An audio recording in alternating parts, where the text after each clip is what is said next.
Welcome back to another fire stream. We are back. Make sure y'all like, comment, and subscribe. It's your boy, Ma K. Smith. Make sure y'all get active in that chat. A lot to talk about, but it's been an incredible WNBA season. The WNBA season is continue to go on with the playoffs. And finally, the last award announced, which is an award that we already knew was wrapped up, especially after the Olympic break. That is Caitlin Clark becoming the Rookie of the Year. The WNBA officially announced the award today belongs to Caitlin Clark, even though the AP said that Caitlin Clark won the Rookie of the Year, all the AP votes and stuff like that last week. But this is official WNBA announcing that Caitlin Clark won the Rookie of the Year. I'm sorry, I said MVP. I meant Rookie of the Year. But they did announce, the AP did announce MVP, Rookie of the Year, all those good awards and stuff like that. But Caitlin Clark, i.e., the chosen one. Caitlin Clark is what I call the chosen one. She is the heir to LeBron James, it seems like, for the WNBA, considering the fact that I haven't seen a more polarizing figure in sports when we talk about the love that Caitlin Clark receives and also the hate that Caitlin Clark receives since LeBron James. And I'm going to make another stream going over that and talking about that.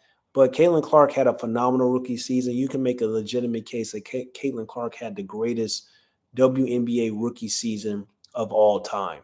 And I know people are going to say, slow it down, pump the brakes. And I still believe it belongs to Candace Parker overall due to the fact that Candace Parker won MVP and Rookie of the Year in the same season. But when you look at the details of Caitlin Clark and also Candace Parker, when you compare the Rookie of the Year seasons, you got to look at the team situations. You got to look at everything that came into fold on reasons why the Sparks were allowed to get Candace Parker and such. So it's when you break down their Rookie of the Year campaigns and you break down what Caitlin Clark was able to do in her rookie year compared to Candace Parker. As we know, Candace Parker, 18.5 points per game, 52.3% from the field, 0.3 3-pointers, rebounds 9.5, assists 3.4, blocks 2.3 blocks per game, 1.3 steals per game. So we know that Candace Parker was an incredibly better two-way player overall, rookie and also just in general. And that's probably not going to change because, Caitlin Clark is not really a great defensive player, even though she has the capability to improve and get better. But Candace Parker also won the Rookie of the Year and the MVP in the same season. So you're always going to have to give the advantage to Candace Parker in the lens of she won the Rookie of the Year and the MVP, and that's something that's never been done before. But when we talk about Caitlin Clark and all the records that she broke and everything that she's done for the Indiana Fever and also the WNBA, it fails in comparison to not mention her greatness and not talk about, well, just because she didn't win the MVP, that doesn't mean that she didn't have the greatest regular season of all time for a rookie, because it was very phenomenal and it was very special. And she had to we've never seen a player come into this game with the level of responsibility that we saw Caitlin Clark come into for day one. 19.2 points per game, 5.7 rebounds, 8.4 assists, 1.3 steals, 0.7 blocks. She shot 41.7% for the field, 34.4% for the three-point line, 90% from the free throw line. She was phenomenal. She was special, and she had an amazing year. But once again, we never seen a player come in with the level of responsibility as a rookie and having to be the savior for an entire franchise. And that's what Caitlin Clark was for the Indiana Fever, and that's what she's going to be for most of her career. And that's why LeBron James has constantly said that he understands better than anybody the level of pressure, expectations, the level of scrutiny that Caitlin Clark has gone through this entire season because he had to go through that as well because he had to be the savior for the Cleveland Cavaliers franchise as well, which is why I say it's not a more polarizing player since LeBron James when you mention Caitlin Clark because of the fact of the way she came in, the level of expectations, the level of love that she received, but also a level of hate. And when we talk about LeBron James, we talk about the love, we talk about his greatness, we talk about his overall impact, but we also have to talk about the hate that he receives as well. And it was an historic season for Caitlin Clark. And we got to give respect, man, because it was phenomenal. And it also was some controversy. And the controversy goes to show you, we about to get talking into it because I said this, posted several streams about it, talked about Caitlin Clark, talked about how she should be unanimous rookie of the year, talked about how she should be on the first team WNBA as well. And a lot of people were saying, like, pump the brakes. But now a lot of things, when I said those things in a while back, several weeks ago, people were saying pump the brakes. But a lot of things have changed due to Canadian Fever reaching the playoffs, due to Caitlin Clark and her play style and her overall game, due to everything that's happened post before they went on the Olympic break to after Olympic break, how everything just started to change and she really got the rest that she needed and she started to dominate. So when we're looking at this entire Rookie of the Year campaign, it had a lot of it was slow burn, slow start. The Indian Fever were playing terrible, and then they started to find their chemistry, they started to find their rhythm, and then they really hit the ground running after the Olympics was over with. And it's great to see because the Indian Fever just went back to back Rookie of the Years. Aaliyah Boston, Caitlin Clark, they really hit the lottery on those two draft picks. And the future is incredibly bright. It's going to be incredibly fun. It's going to be incredibly electric because Kelsey Mitchell just said she's going to be Caitlin Clark's back, always be her running mate, her backcourt mate. That means a lot because that means that Kelsey Mitchell is going to re-up and re-sign a long-term contract deal with the Indiana Fever because I've said this several times. Kelsey Mitchell and Caitlin Clark are the most electrifying duo in the league, but also the best backcourt in the league. And she is the perfect complementary star to Caitlin Clark. And Caitlin Clark needs Kelsey Mitchell just as much as Kelsey Mitchell needs Caitlin Clark in order to be successful, in order to go out and capture a title that I believe that they can eventually capture in the next 2 to 3 years, because this team reminds me, the Indiana Fever, of that young Golden State Warriors team. It's just all about finding the right pieces to pair around your big three for girls that are coming to go out and do the grunt work and 3-and-D and play defense and rebound, offensive loose balls, defensive loose ball recoveries, doing all of the grunt work. That's what they got to find. They got to find some more dogs to pair around their big three. But this is a young team that reminds me of the Golden State Warriors team. And this year was kind of like very scary because they put everything together, and they're still a young team, but they put everything together in Caitlin Clark's rookie year. And I believe that like next year you're gonna really see, like, once they start developing that core around their big three, it can get very, very scary. Should the Fever try to get Style 2 and Kate Martin in the future? The thing about it is I know Style 2 is going to be available. I know she's going to be a free agent. Does she fit what the Indiana Fever do? Yes, she does. Does Kate Martin fit what the Indiana Fever do? Yes, she does. But at the same time, Salto, as much as I love her game, I don't know if they need another scorer. I think they need another. I just think they need role players. I think you got your key pieces in Aaliyah Boston, Kelsey Mitchell, and also Caitlin Clark. But I believe that the key is for them to get role players that can just fit around what those three women do well in the basketball court. I don't think they need another bucket getter because Aaliyah Boston already had to sacrifice her game some. And then we don't want to take away from what Caitlin Clark and Kelsey Mitchell are about for us their being electric, 3-point shooting ability, Caitlin Clark's ability to pass Kelsey Mitchell the ball in variety of ways. And I don't know, it's very interesting. I understand why people want Sautu, to come, but I really don't know. It's very hard because sometimes you have too many cooks in the kitchen, and we have too many cooks in the kitchen, then another person has to sacrifice. But also, players want their stats, players want their numbers, players want to be evolved in the offense and making sure that they're contribute to the success. Not everybody wants to go out and play, especially if you're a all-star, superstar caliber player. Not everybody wants to go out and have a lesser role. So look at Leah Boston. She's very young in this league.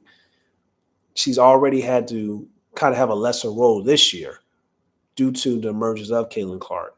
And as much as Caitlin Clark makes people better as well, I don't know if Kelsey Mitchell, who is a bucket getter, who is the oldest player on the Indiana Fever, who's been with the Indiana Fever a long time, I don't think she wants to have a lesser role to incorporate another kind of bucket getter. So, like I said, I think they need just grunt players, dogs, players that's just gonna, play defense and can still hit capable and makeable shots. I mean, they have Lexi already, who can, needs to develop more on the offensive side, but she played great defense for the Indiana Fever. They need to retain her. They need to keep her. I think she can develop into a 3-and-D, a better 3-and-D version than she's already is. I think that's the key. And then you find another big man or another bruiser for the Indiana Fever that can rebound and that can defend, but also can still make capable shots.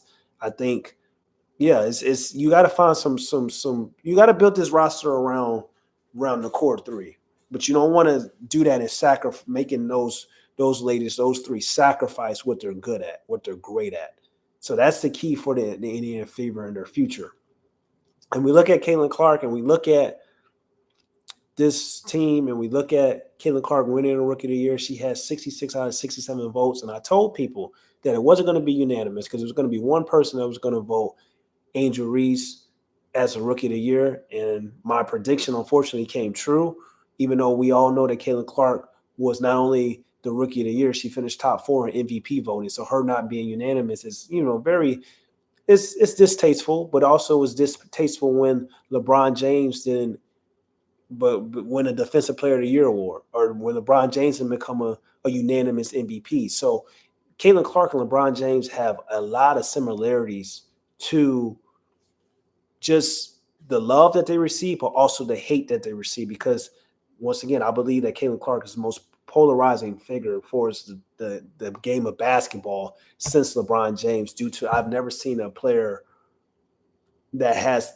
so much love, but also so much hate at the same time early on in her career since like LeBron James. And Caitlin Clark has that because she came in with a lot of expectation, a lot of media hypeness, a lot of hate towards WNBA players and also the media as well, similar to LeBron James coming in with the expectations and both of them having to carry this franchise and have the expectation to carry this franchise on their backs.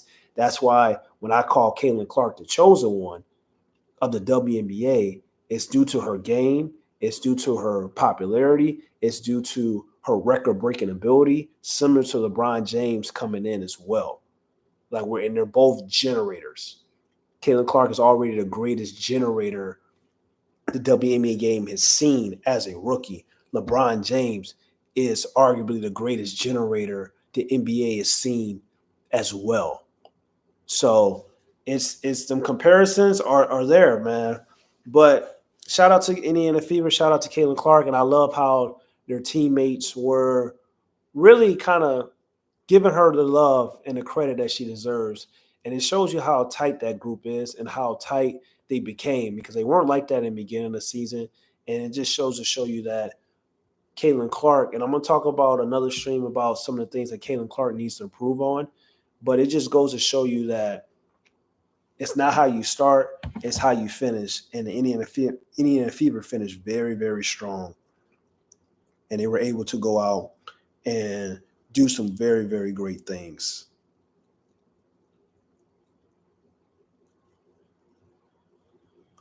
Which is very fun and very exciting. Tokyo said hi, long time, man. Yeah, long time. I'm sorry. I'm about to we gonna lock in, man. I'm just gotta find the time. The NBA season is coming out.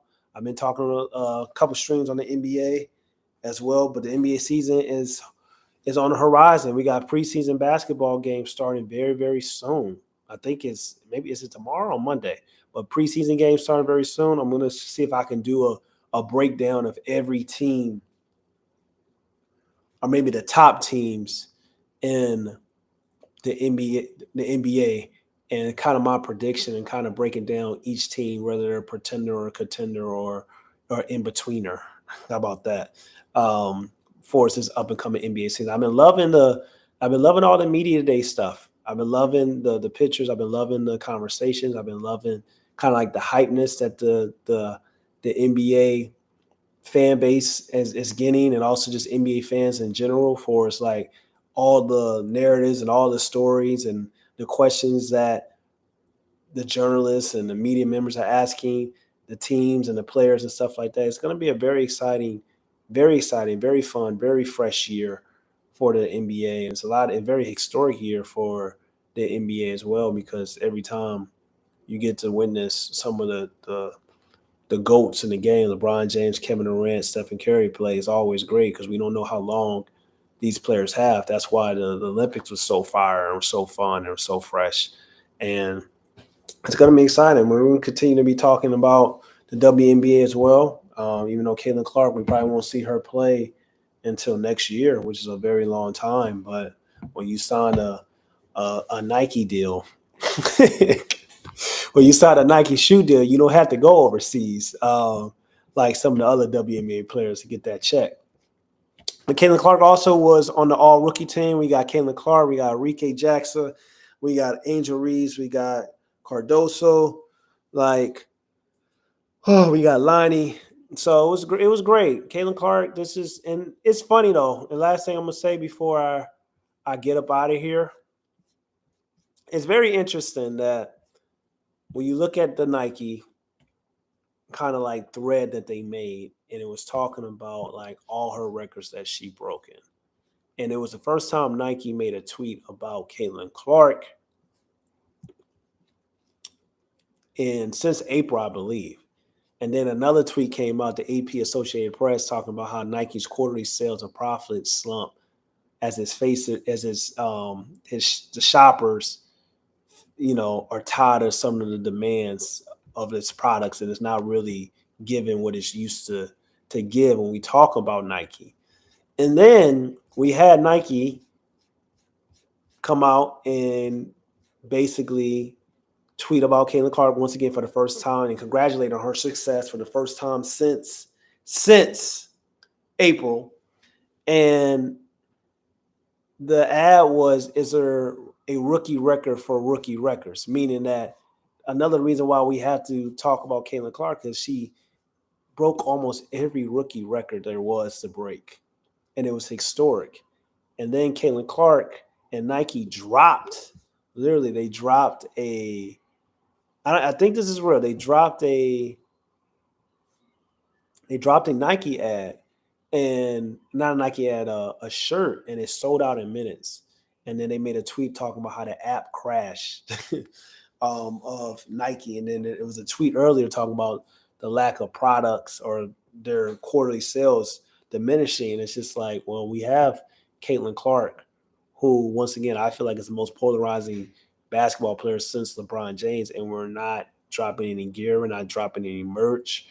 And this is the first time we're tweeting about Caitlin Clark and congratulating her, even though she's been dominating this entire season. And we know Nike they like to launch their campaigns and their ads and kind of like break the internet or break television and this and that, but that don't make sense. So it's very interesting.